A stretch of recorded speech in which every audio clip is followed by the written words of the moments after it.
During volcanic eruptions, chunks of solid rock can be blasted out of volcano. These projectiles are called volcanic bombs. Figure shows a cross-section of Mount Fuji in Japan. First information, नहीं, question पूछा है. At what initial speed would a bomb have to be ejected at an angle of theta equals to 35 degree to the horizontal from the vent at A in order to fall at the foot of volcano at B? At vertical distance h equals to 3.3 km and horizontal distance d equals to 9.4 km. Ignore for the moment the effects of air on the bomb travel. What would be the time of flight? और ये पहला part तो पूछा गया था what initial speed, फिर आया what would be the time of flight पूछा है. ठीक है, तो ये हमारे पास दो क्वेश्चंस करने हैं हमको. लेट अस सी.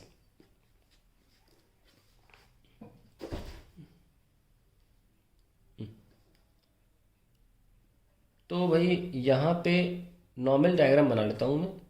वॉल्केनो बात की बात है. सिंपली ऐसा कुछ हो रहा है. ओके, ये पर्टिकुलर हाइट पे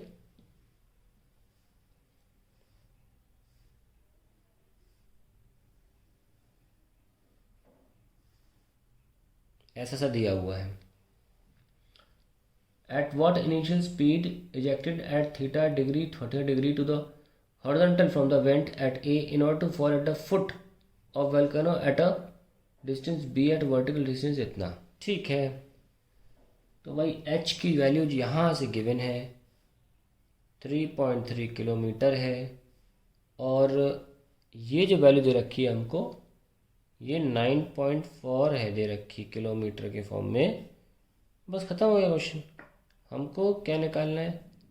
हमको निकालना है at what initial speed bomb have to be ejected, और एंगल भी दे रखा है 35 डिग्री. सब कुछ तो दे रखा है यार, कुछ करने को बचा ही नहीं है. सबसे पहले निकालना है किस वेलोसिटी पे. तो भाई जब y और x दिया रहता है तो आप सीधे ट्रेजेक्ट्री इक्वेशन लगाते हो. x tan theta minus g x square by 2u square cos square theta. यहाँ से निकाल लो फिर u स्क्वायर. टफ लगेगा, कैलकुलेशन तो पड़ेगी इसमें, लेकिन झेलेंगे, है कि नहीं, कोई इशू नहीं है. तो अब मेन प्रॉब्लम है 35 डिग्री वाली. 35 की जगह 37 ले लेते हैं यार क्वेश्चन में, है ना. 37 तो पता रहता है, इन सब में लगाया भी जा सकता है. तो y कितना हो गया 3.3 किलोमीटर. अब देखो g बहुत अजीब सा हो जाएगा, इसलिए इन सबको मीटर में कर लो. y हो जाएगा 3300, यहाँ पे गिराना है, is equals to 9400 tan theta. tan कितना है 37 माइनस g/2 5 हो जाएगा. हम g को 10 लेके चल रहे हैं. X square bye u square cos square 37. अब यहाँ देखिए, हमने जानबूझ के इक्वेशन जैसी ट्रेजेक्ट्री हम जानते हैं वैसी ही लिखी है, हमको रट्टी पड़ी है ये. लेकिन हर प्रोजेक्टाइल में ये ट्रेजेक्ट्री इक्वेशन नहीं लगाई जाती है. बहुत इंपॉर्टेंट बात सामने बता रहा हूँ, बहुत ध्यान से सुनना. ये ट्रेजेक्ट्री इक्वेशन इस वाले के लिए होती है, इस वाले के लिए, ज़मीन से ज़मीन तक. और अलग अलग केस के लिए ट्रेजेक्ट्री इक्वेशन बदलती रहती है. इस केस के लिए ट्रेजेक्ट्री इक्वेशन बदलेगी, जानते हो क्यों? क्योंकि ये जो y है ना, ये डिस्प्लेसमेंट है, फाइनल डिस्प्लेसमेंट. क्योंकि आपने x क्या रखा है, यहाँ रखा है. ठीक है, तो आप 0,0 पर हो और कहाँ पहुँच गए आप. अगर इसको आपने ओरिजिन मान लिया तो आपका y कोऑर्डिनेट क्या है, x कोऑर्डिनेट चलो 9400 है, पर y कोऑर्डिनेट तो -3300 हुआ. यस और नो? तो ध्यान से सुनिए, ये आपको आना चाहिए कि साइन क्या लगाए जाए.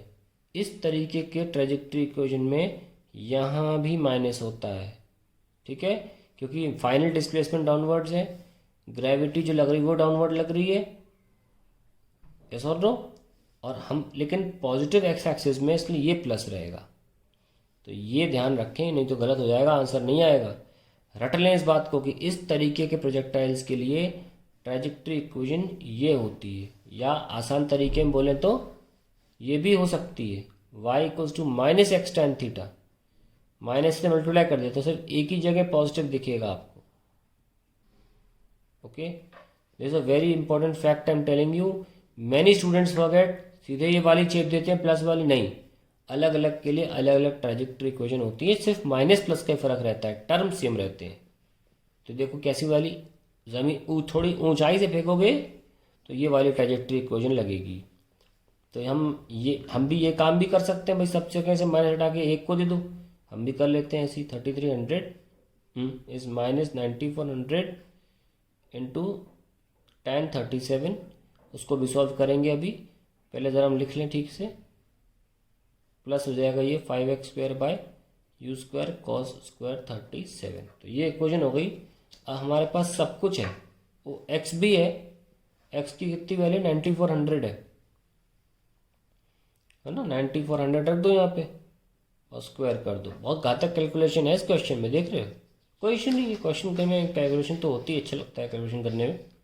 ये हो गया, वैसे यू स्क्वायर निकालना, आइए शुरू करते हैं। यू स्क्वायर निकालना,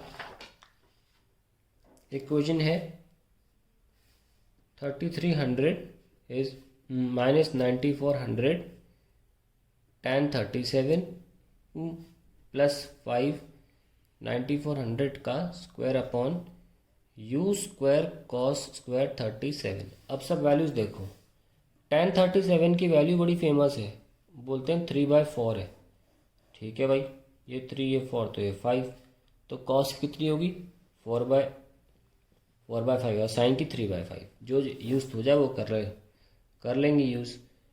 माइनस 9400 1037, सब वैल्यूज रखना बहुत ज़रूरी है।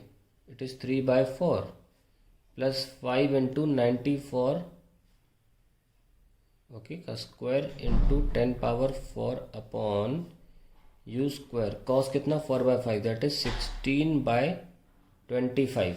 ओके, चलिए बहुत आराम से करना है, कोई जल्दबाजी नहीं है तो गलत हो जाएगा। 9400 को अब आप 3/4 का होता है 0.75, उससे करो मल्टीप्लाई। 94 का 75 से करो, 75 इंटू 4 कितना होता है 300, 75 इंटू 9 कितना होता है 675। ये लो भाई 705 आ गया। 3300 इज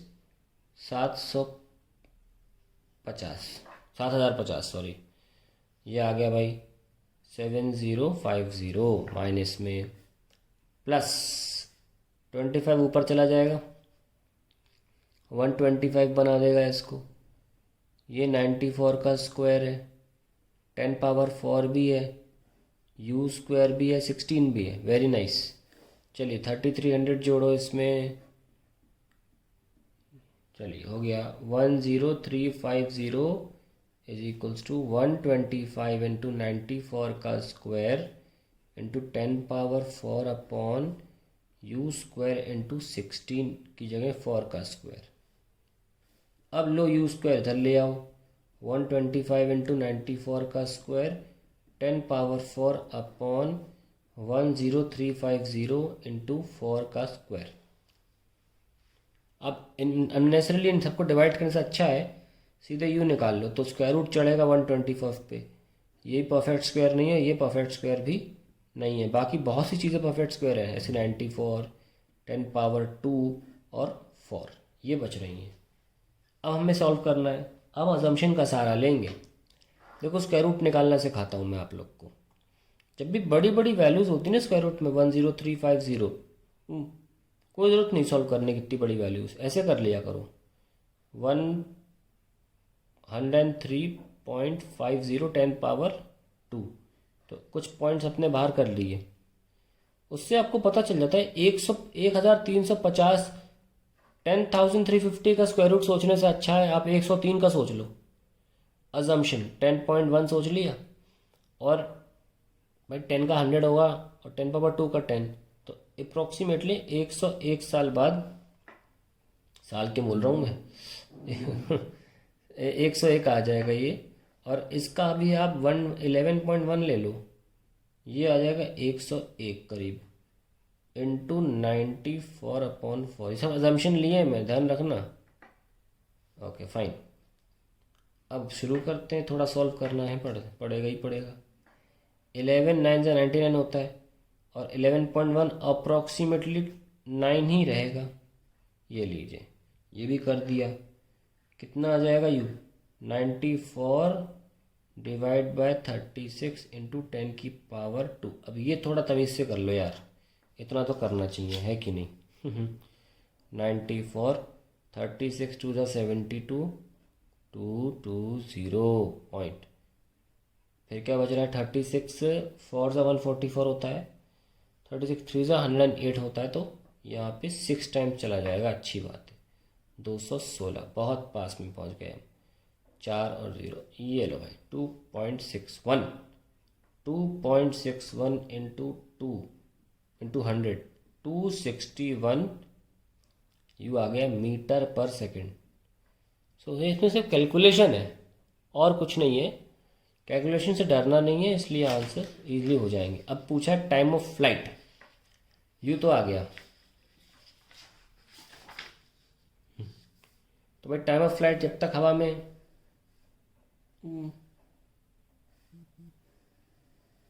है ना। अब कैसे करते हैं टाइम ऑफ फ्लाइट सॉल्व?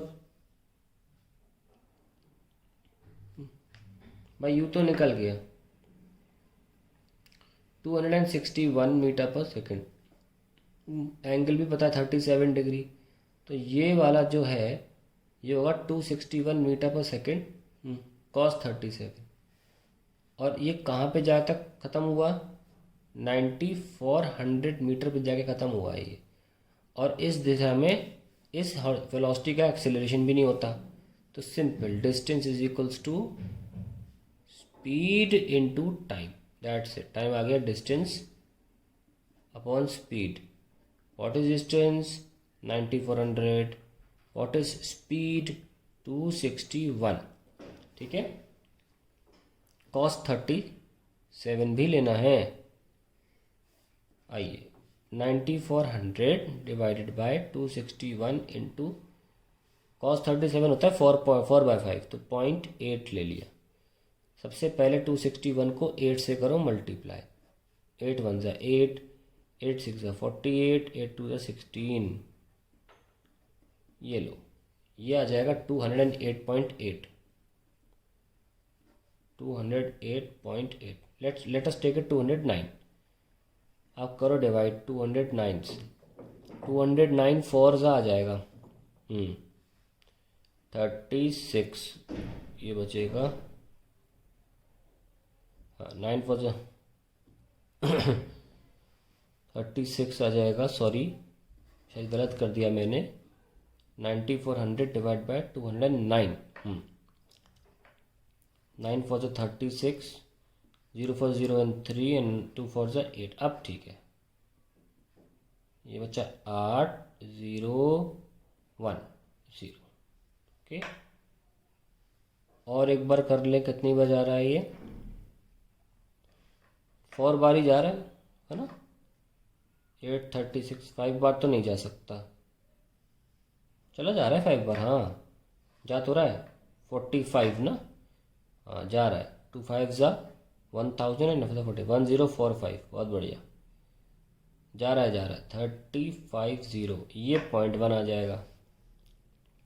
आ गया भाई, कितना है?